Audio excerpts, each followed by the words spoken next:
श्री स्वामी चरित्र सारामृत अध्याय 4 भावार्थासह। अध्यायाचा थोडक्यात अर्थ व सारांश। स्वामी नामाचे व भक्तीचे महात्म्य। मुखे कीर्तन करावे अथवा श्रवणी ऐकावे। षोडशोपचारे पूजावे। स्वामीचरण भक्तीने एक अर्थ। स्वामींचे नामसंकीर्तन आपल्या मुखाने करावे किंवा इतरांकडून प्रेमाने ऐकावे। स्वामींच्या चरणांची 16 उपचारांनी षोडशोपचार भक्तिभावाने पूजा करावी। न लगे करणे तीर्थाटन। योग्याभ्यास होम हवन। सांडोनिया अवघाशीण नामस्मरण करावे। 2 अर्थ। स्वामी भक्तीसाठी इतर तीर्थयात्रा करण्याची, कठीण योगाभ्यास किंवा होम हवन करण्याची अजिबात गरज नाही। सर्व प्रकारचा शारीरिक व मानसिक ताण सोडून देऊन फक्त एकाग्रतेने स्वामी नामाचे स्मरण करावे। स्वामी नामाचा जप करिता 4 पुरुषार्थ योती हाता।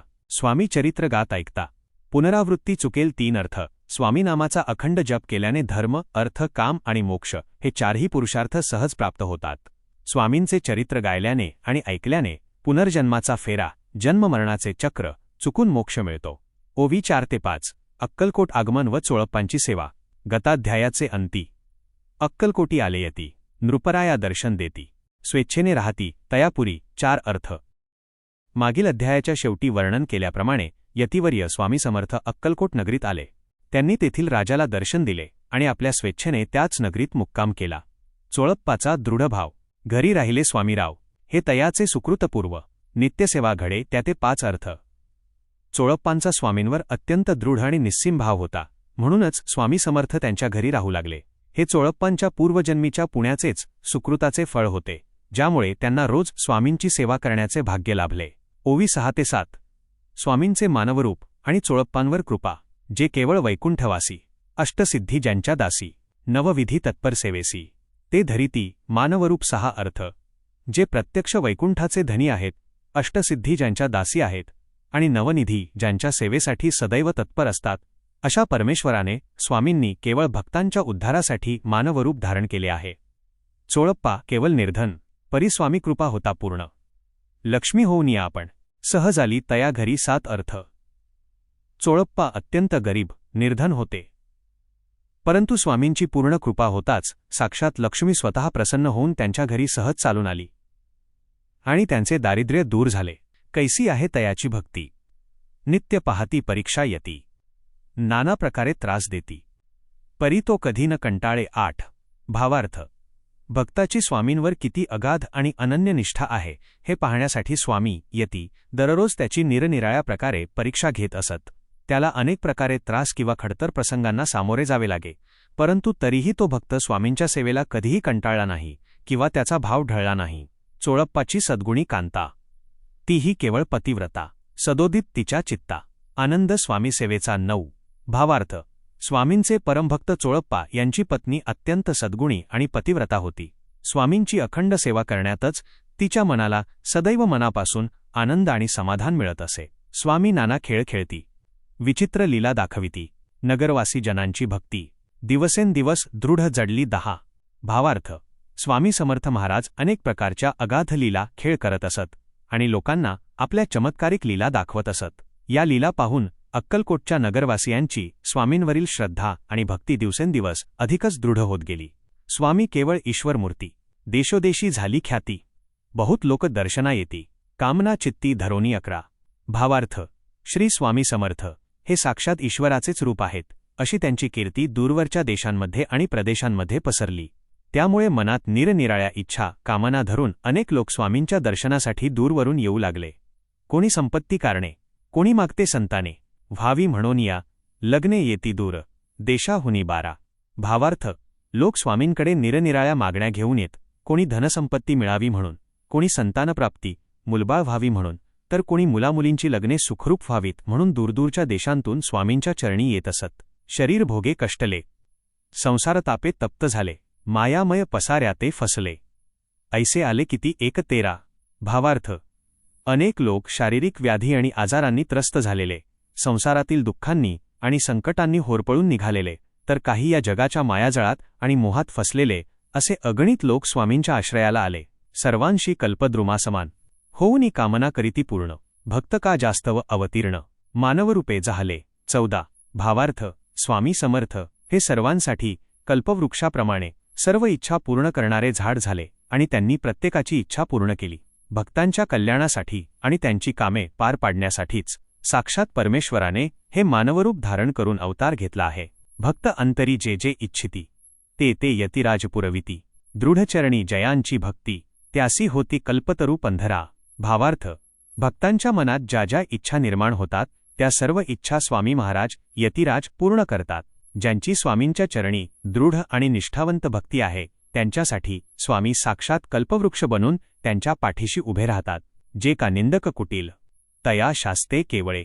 नास्तिका प्रती तात्काळ योग्य शासन करिताती 16.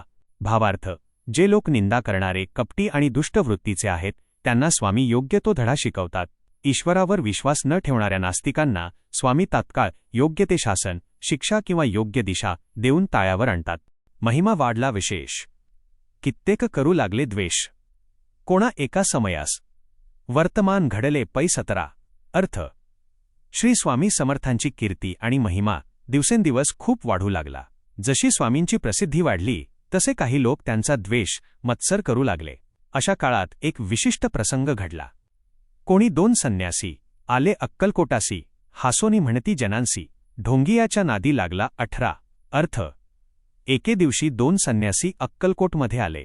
तेथील लोकांना स्वामींची भक्ती करताना पाहून ते हसले आणि लोकांना टोमणा मारत म्हणाले, तुम्ही एका ढोंगी माणसाच्या नादी लागला आहात.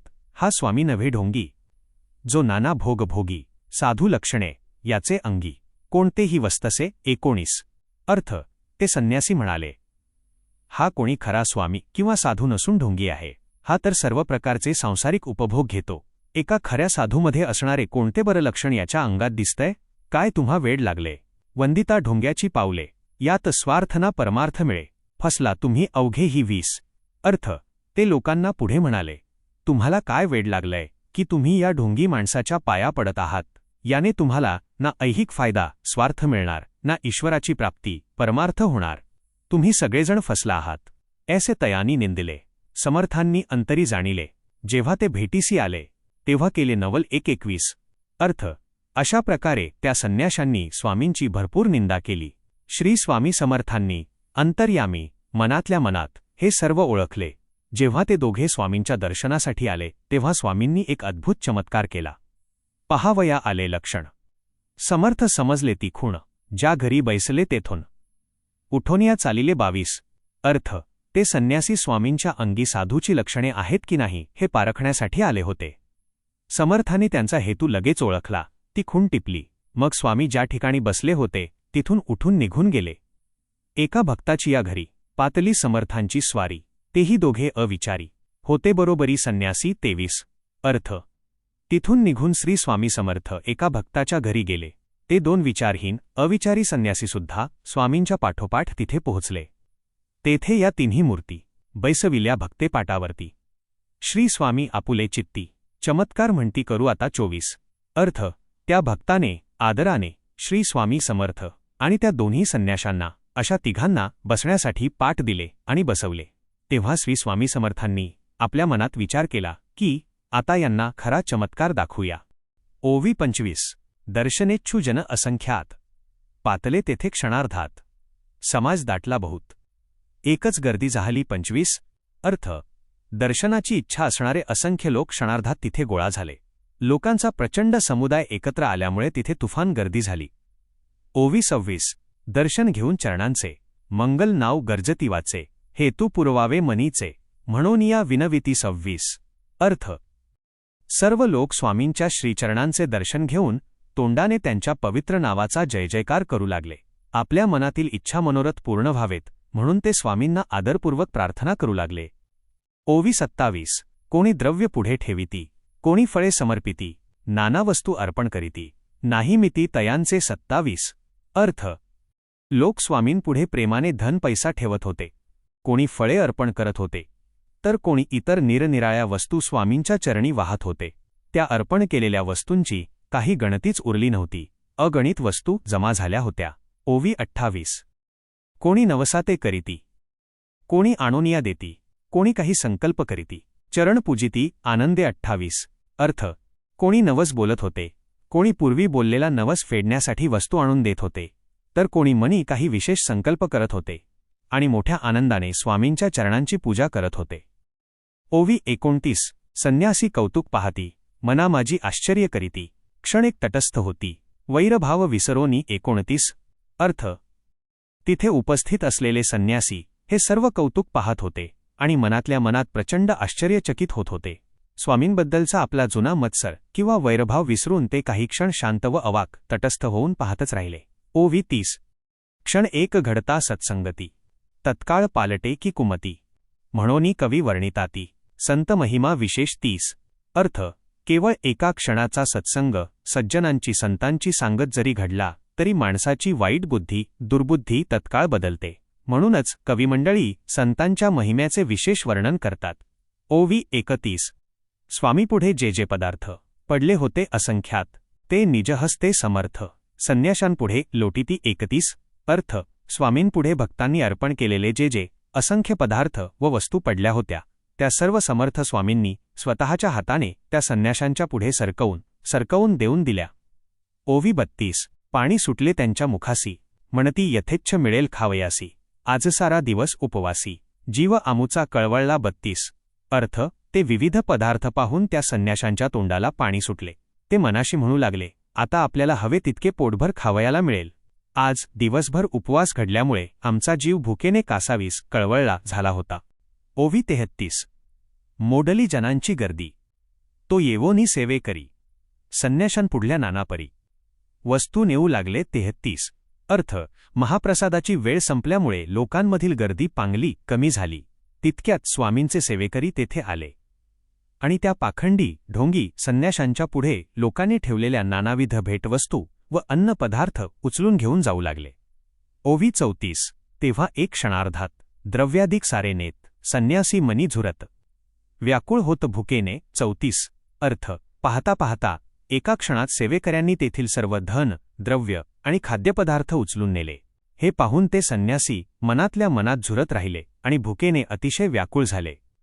ओवी 35. समर्थांनी त्या दिवशी स्पर्श न केला अन्नोदकासी, सूर्य जाता अस्ता चलासी, तेथोनिया उठले. 35. अर्थ. श्री स्वामी समर्थांनी त्या संपूर्ण दिवशी अन्न व पाण्याला अजिबात स्पर्शही केला नाही. संध्याकाळी सूर्य अस्ताला गेल्यानंतरच ते त्या स्थानावरून उठले.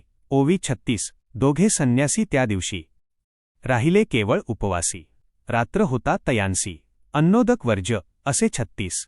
अर्थ. स्वामींचा नियम पाळल्यामुळे त्या दोन संन्याशांना त्या दिवशी संपूर्ण उपवास घडला. संन्याशांच्या नियमानुसार रात्र झाल्यावर अन्नपाणी ग्रहण करणे वर्ज्य निषिद्ध असते, त्यामुळे त्यांना उपाशीच राहावे लागले. ओवी 37. जे पातले करू छळना, त्यांची जाहली विटंबना, दंडावया कुत्सित जना, अवतरले यतिवर्य. 37. अर्थ. जे लोक स्वामींची फसवणूक किंवा छळ करायला आले होते, शेवटी त्यांचीच नाचक्की आणि विटंबना झाली.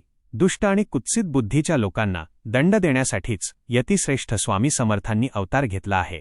ओवी 38. त्यांच्या चरणी ज्यांची भक्ती, त्यांचे मनोरथ पुरविती, पसरली जगी ऐशी ख्याती, लीला ज्यांची विचित्र. 38. अर्थ. स्वामींच्या चरणी ज्यांची खरी आणि दृढ भक्ती आहे त्यांच्या सर्व मनोकामना स्वामी पूर्ण करतात. ज्यांची लीला अत्यंत अगाध आणि विलक्षण आहे अशी स्वामींची कीर्ती संपूर्ण जगात पसरली. ओवी 39. श्रीपादवल्लभ भक्ती, कलियुगी वाढेल निश्चिती, त्यांचा अवतार स्वामी यती, वर्णी कीर्ती. विष्णुदास. 39. अर्थ. कलियुगात श्रीपाद श्रीवल्लभांची भक्ती निश्चितपणे वाढेल. त्यांचेच अवतार असणाऱ्या स्वामी समर्थांची महान कीर्ती ग्रंथाचे कवी विष्णुदास बळवंत गजानन खोब्रेकर वर्णन करत आहेत. ओवी 40. इति श्री स्वामी चरित्र सारामृत, नाना प्राकृत कथा संमत, सदा परिसोत प्रेमळ भक्त, चतुर्थोध्याय गोड. हा 40. अर्थ. अशा प्रकारे प्राकृत मराठी भाषेतील कथांनी युक्त अत्यंत गोड असलेला हा श्री स्वामी चरित्र सारामृत ग्रंथाचा 4था अध्याय पूर्ण झाला. प्रेमळ भक्तांनी याचे नेहमी श्रवण व पठण करावे. श्री स्वामी समर्थ. इति श्री स्वामी चरित्र सारामृत चतुर्थोध्याय समाप्त. श्री स्वामी चरणार्पणमस्तु. अवधूत चिंतन. श्री गुरुदेव दत्त. श्री स्वामी समर्थ महाराज की जय. श्री स्वामी चरित्र सारामृताचा चतुर्थ अध्याय 4था अध्याय अत्यंत भक्तिभावपूर्ण आहे. या अध्यायामध्ये स्वामी समर्थ महाराजांचे दिव्य चरित्र, भक्तांवरील असीम कृपा आणि त्यांच्या लीलांचे वर्णन केले आहे. स्वामी महाराजा चरणी हीच प्रार्थना. सर्व भक्तांना सुख, शांती आणि समाधान लाभो. सर्वांचे कल्याण होवो. आणि स्वामींची कृपा सदैव आपल्या पाठीशी राहो. भिवू नकोस, मी तुझ्या पाठीशी आहे.